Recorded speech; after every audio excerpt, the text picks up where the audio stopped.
Hello, class, and welcome to Researcher TV, where learning research is made easy. And our lesson for this video is on the background of the study.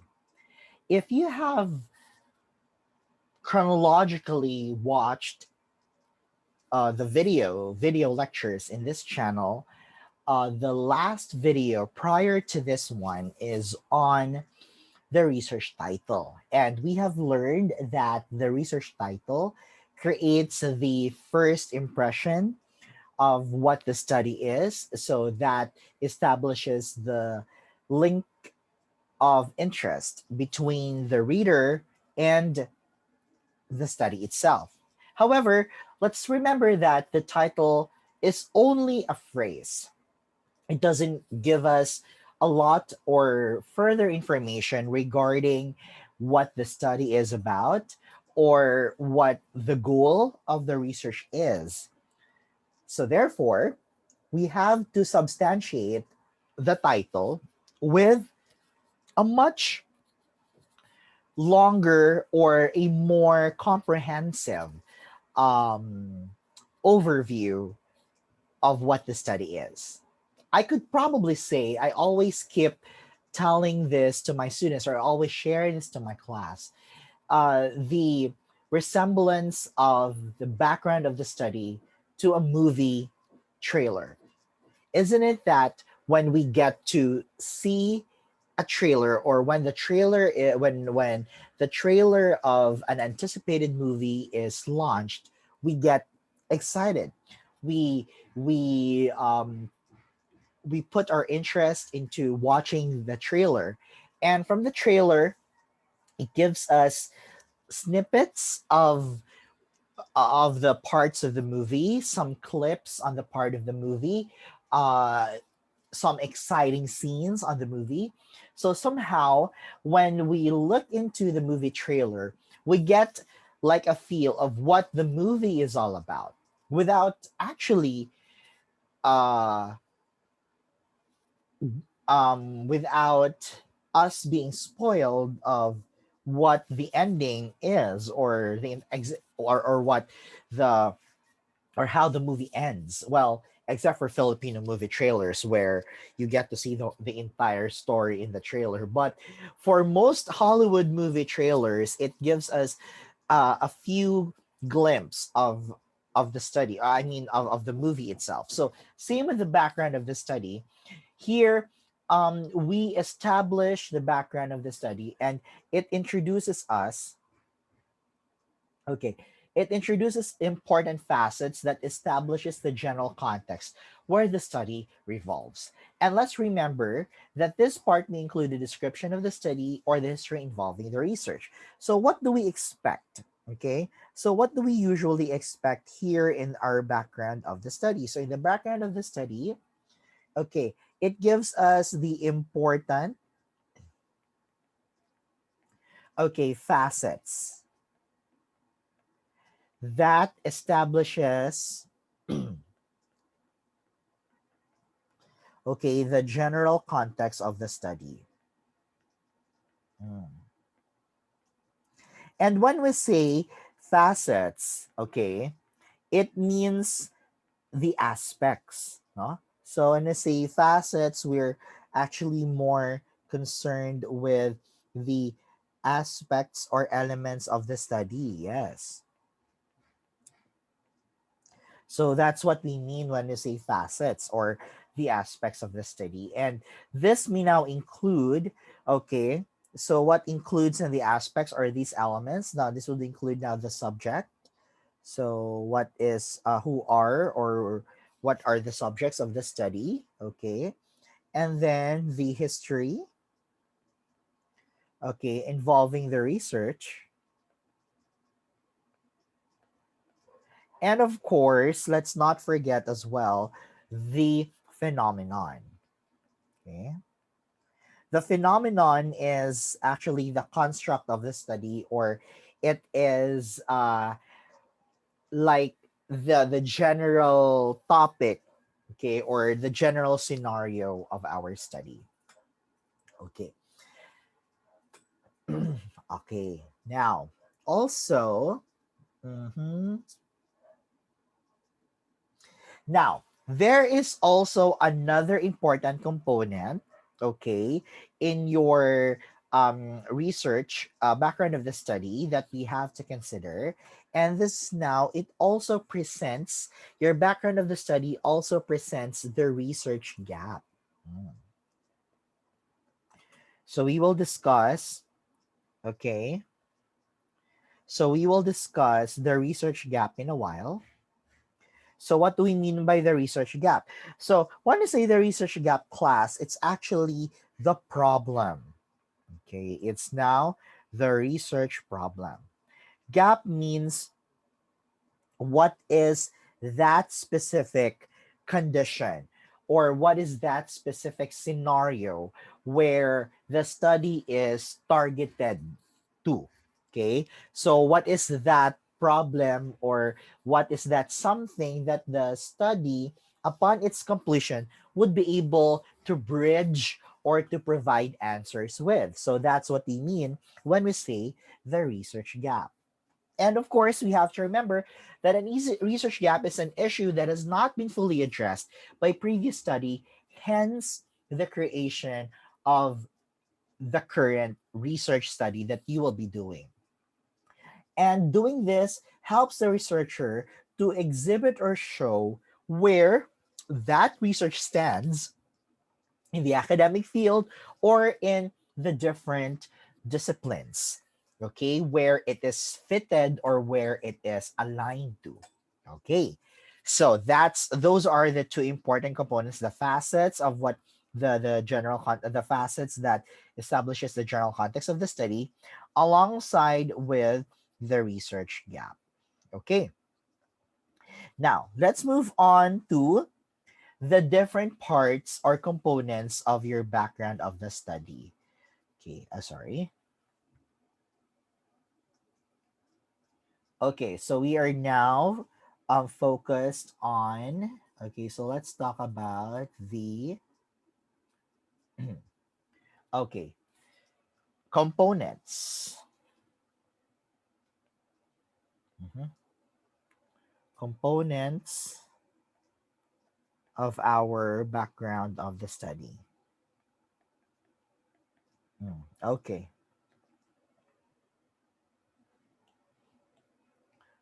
So when we construct our background of the study, these are the components that we have to make or we have to ensure. So the components would mean the parts of the study where we uh, come up, or this parts of the studies where we I mean this parts of the background of the study is the parts that we have to comply so that we can fully claim that we created a complete and substantial background of the study.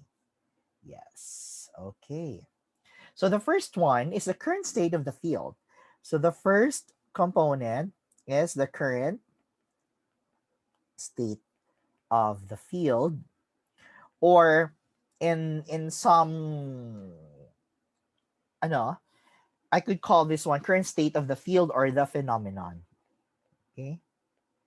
So what do we usually phenomenon? So what do we usually see in here? Now, in this particular part, uh, we explain the general field in which the current study is situated. Okay. So here we present, okay, we present the most recent, okay, the most recent scenario of the phenomenon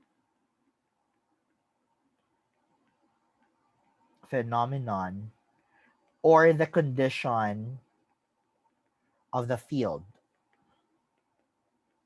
Okay, so maybe you will be confused. Sir, what do we mean by the field? So the field here is something to do with the discipline or where the particular topic is currently associated with. So let's say, for example, you're going to conduct a study about food. the food business in the times of the pandemic. So first, in this component of your BOTS, it's good that you first present what is the current situation. Okay. Okay. Uh okay. Like for example, we provide let's say a current situation of the food business in the times of the pandemic. Likewise, in this part of your background of the study, you'll be able to create like a feeling or like an environment of association with various researchers and practitioners related to the current field. Okay, next, let's proceed to our second component. The second component class is our current and conventional practices in addressing the issue. So in here we have the current and conventional. So when I say conventional, these are the already existing practices, okay? The already existing practices in addressing the issue.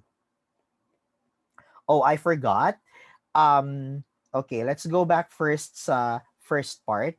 So in our first part, let's not forget that this should be done in a deductively, okay?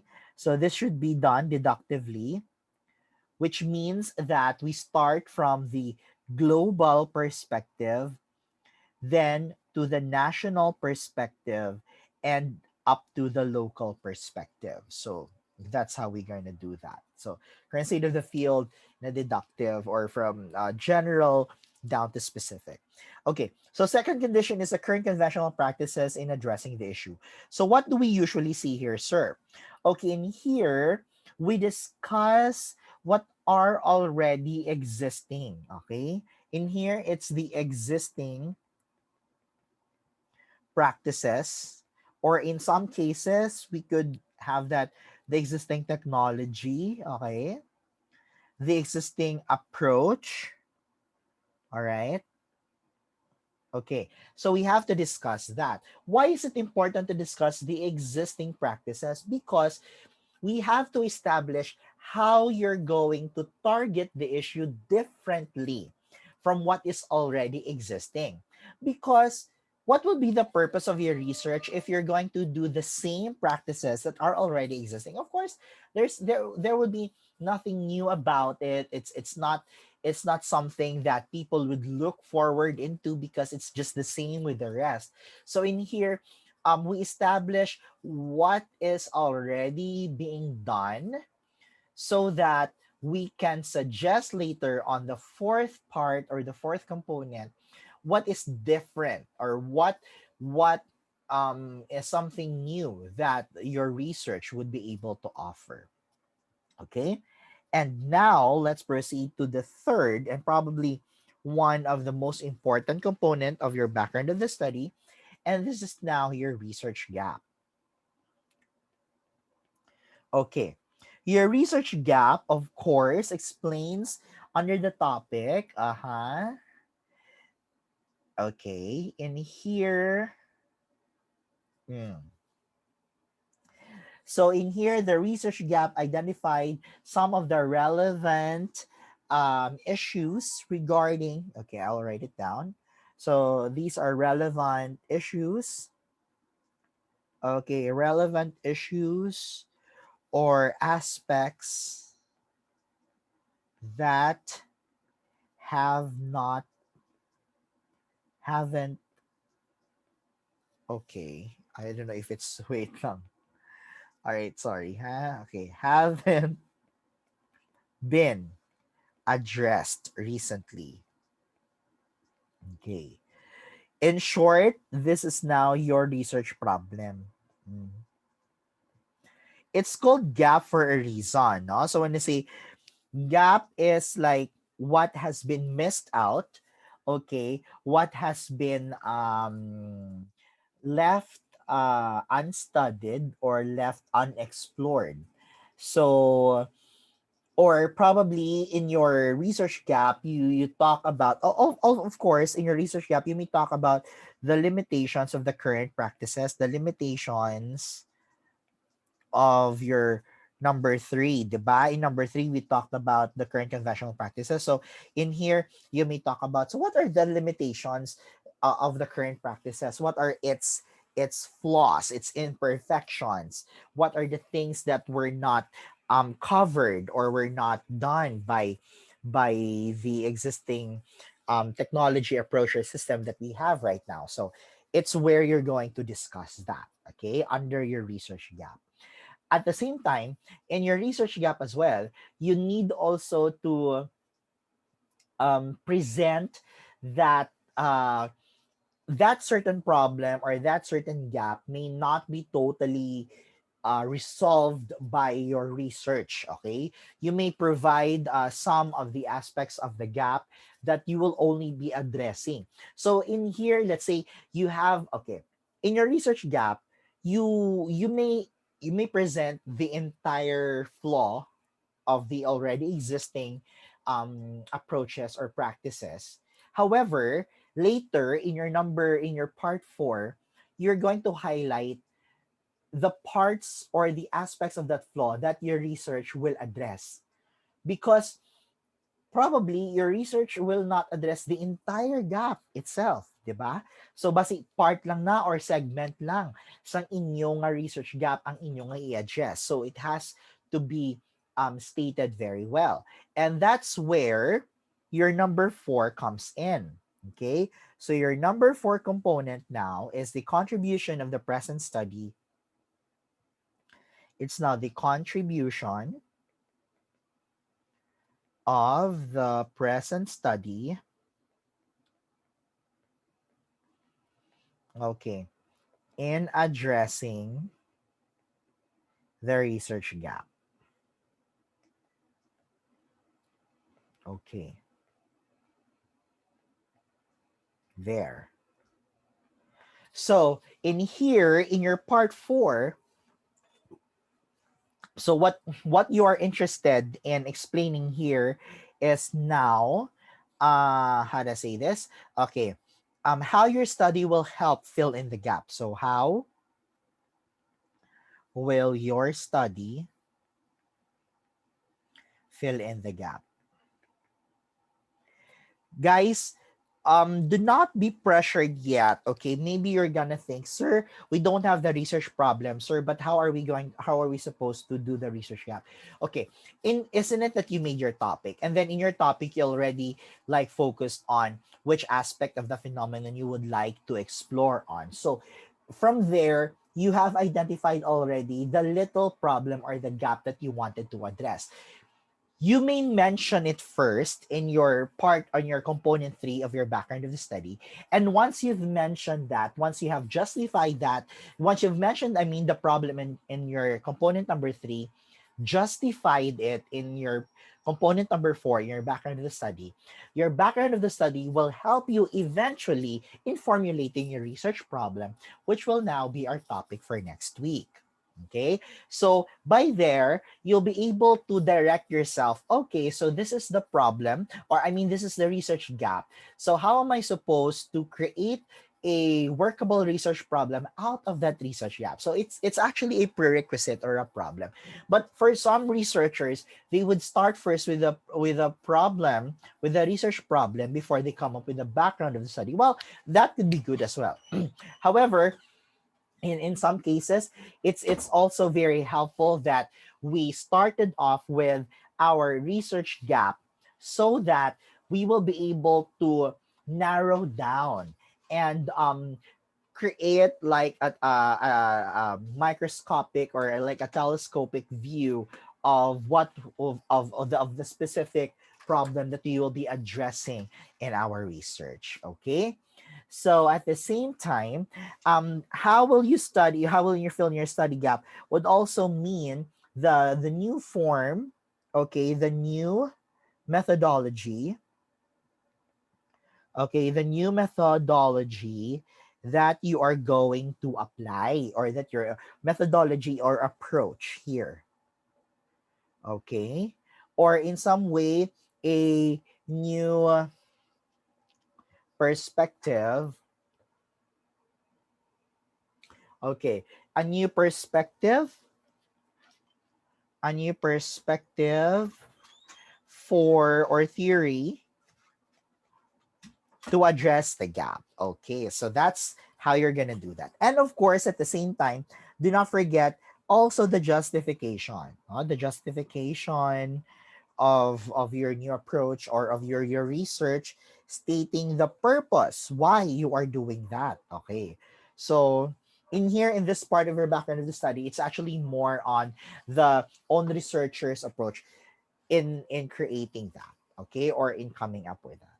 Okay, now, so that's those are the four components of your background of the study. Now I will be sharing with you also some of the tips on how we could make a good okay, so here we're gonna do the tips on how to write a good BOTS. Okay, your BLTS here is your background of the study, huh? Okay. So the first thing that you have to remember is that you need to read. Okay. Do a good literature search. Okay. What do we mean, sir, by a good literature search? Of course, this is your RL. You will not be able to find the current state of the field, or probably you're not be able to find the not just only the current state of the field, but the gap or everything that you're gonna put into your background of the study without doing your RL, okay, your review related literature. Now in here, because we have you have no idea yet on how to do your RL, like the systematic way of doing it, but just read, keep on reading on different articles that are of course credible. Then you have to find you have to judge whether that resource is indeed a credible one or coming from a reliable source, no.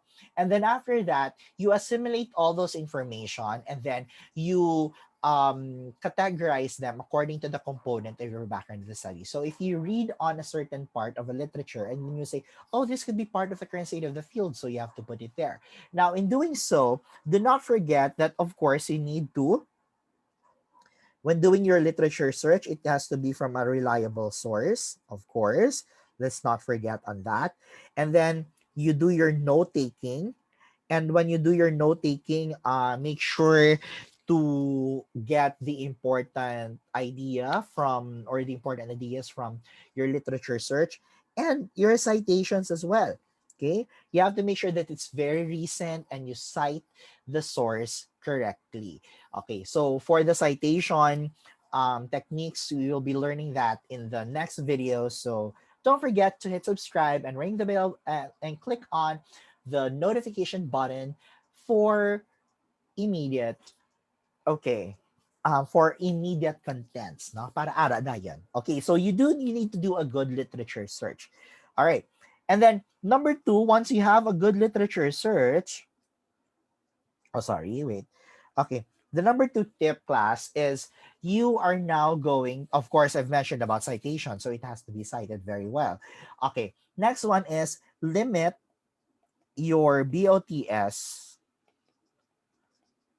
to at least, okay, 1,500 words.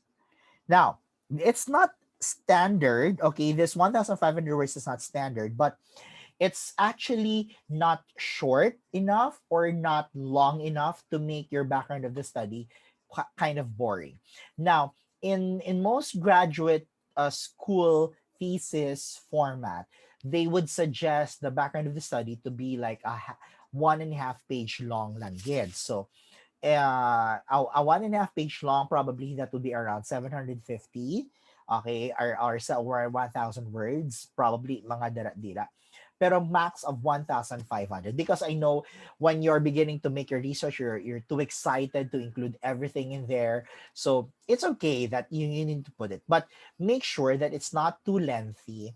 Just make it a little shorter because you can't find a movie trailer that's 10 minutes long, di ba? So usually a movie trailer is like 2 to 3 minutes, well, 5 minutes maximum. But you can't find a movie trailer that's 10 minutes long. So it has to be concise yet comprehensive. Okay. Another tip is, well, this is more on the writing part. Make sure to use transitional device as well. Transitional devices, it's where you're going to shift from one idea to another, so that could be good. And finally, the last step that I could suggest in making your background the study, make a strong closing paragraph, or this is now your component for, or the last part, diba, the purpose. So make a strong closing paragraph. Why is that so? Because your last paragraph in your background of the study presents, like, why are we doing this research in the first place? What is its purpose? Why are we exerting a lot of effort into this? So in that part of your BOTS, it has to be exact. It has to be very convincing, and it needs to leave a strong impact so that the readers would say, ah, okay, so we will do this. We will, this is really good. So I have to read further on that, because I have the same, I could empathize with the author of what the author would like to investigate in his or her research. So it would really create a last impression if you have a good closing paragraph. Okay. So there you have it, class. So I'm so glad that we covered the important aspects or components in making your background of the study. And I do wish and hope that you'll be able to create a very good one. Now, if you have questions regarding your background of the study or how you're going to make your improvement, don't forget to leave a comment down below. And I'm pretty sure I'll be able to address your concerns, and maybe in the future I could make or I could dedicate a video with this particular topic, so that you'll be able to understand more further of these components in our research paper or in our research as a whole. Okay, so again, that's all for this video. Don't forget to hit subscribe, click the notification button so that you'll be the first to see the contents for research contents and more lessons to be uploaded every week. So thank you once again, and have a great day.